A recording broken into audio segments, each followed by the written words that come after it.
Hi guys! Ngayon ay magluluto tayo ng lechong manok. Marami kasi tayong order ngayon. Meron na tayo dito yung marinated na to overnight.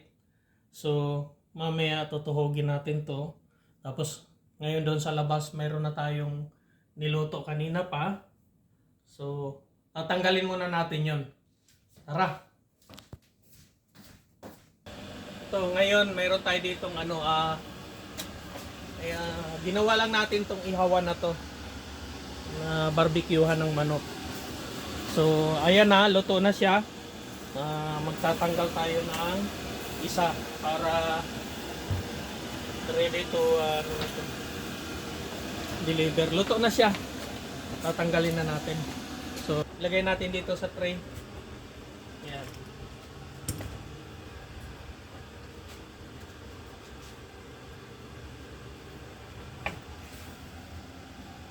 Wow, juicy siya. Juicy. Okay. Lagyan natin dyan. Kunin ulit natin itong isa.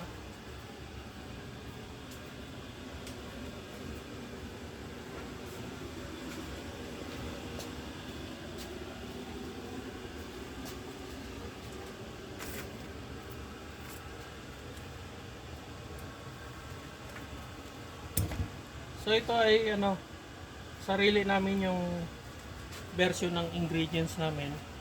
Para rin siyang undox.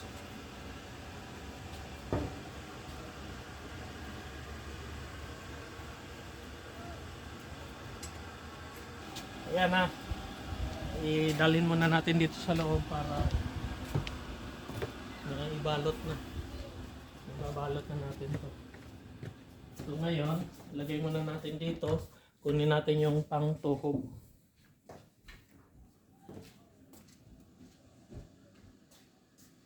So ayan, tutuhugin ulit natin tong isa.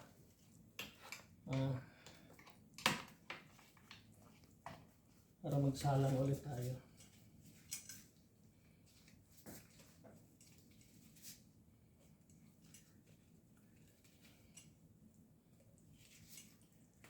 So ito ay minarinate na natin overnight para malasang malasa siya.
Ayun ito, magsalang ulit tayo.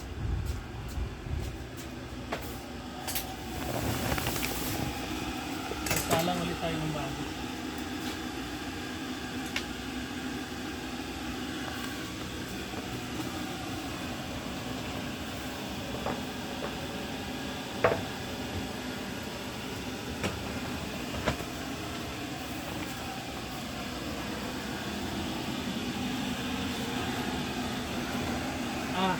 Nalimutan natin talian.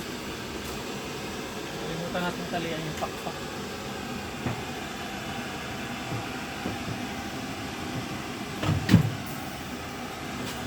Magsasalang ulit tayo ng panibago.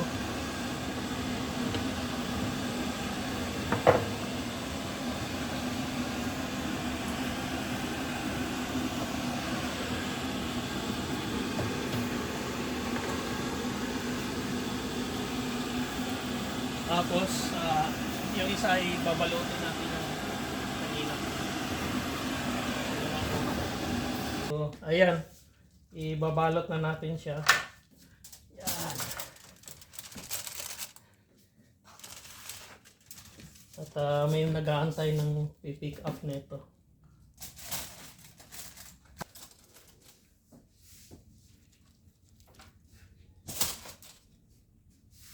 So, ayan. Mamaya babalutin natin yan. Ready for pick up na yan. Ngayon, kukunin naman natin yung isa pa. Doon sa labas. Yung isa naman, kukunin natin.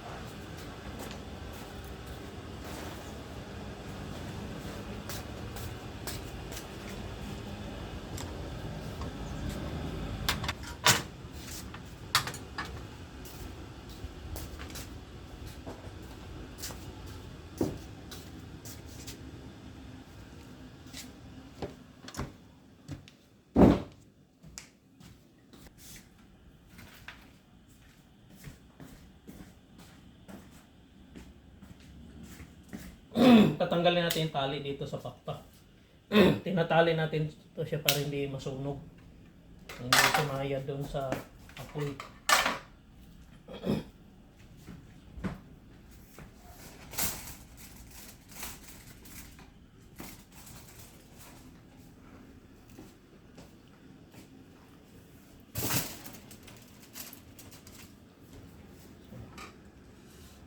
Ayan.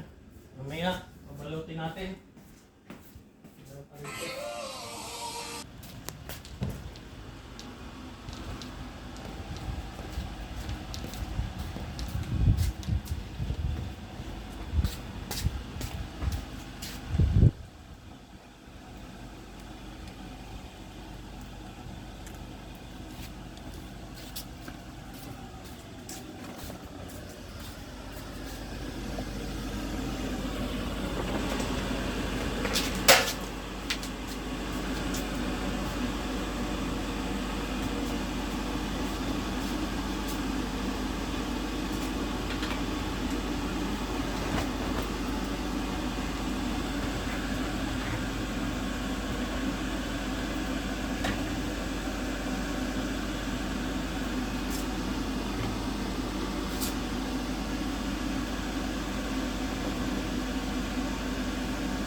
So ayan, magantay ulit tayo ng another 2 hours para pagkaluto. Parang 35. Pasko malakas pa. No? Parang 35 ang Pasko malakas po. Dito pa lang, magkano na rito ha? Hindi, sa Costco lang binibili. Bagay. So ayan na yung ano natin, pangalawang salang. Lalagyan natin siya ng, ng basting. Yung pinagmarinita natin, yun din ang basting niya. Para malasa. So, mag-wait na lang tayo mga 2 hours. Ready na yan. So, yan lang for today. Sana may napulot kayong idea sa aming bagong business. Part-time lang to. Thank you guys.